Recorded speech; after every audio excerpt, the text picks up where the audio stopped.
usahakan molek ke kirinya severtikal ini bisa miring terus.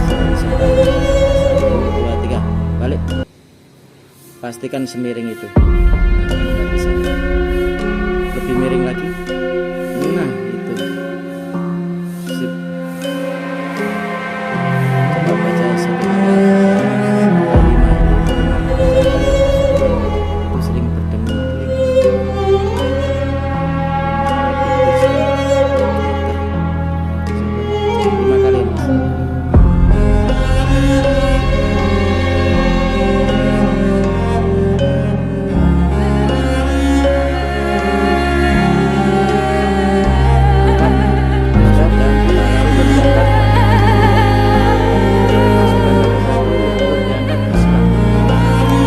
jangan dikeluarkan, balik sujud lagi, sujud, masukkan lagi 1, sudah tutup ke depan, lutut diangkat,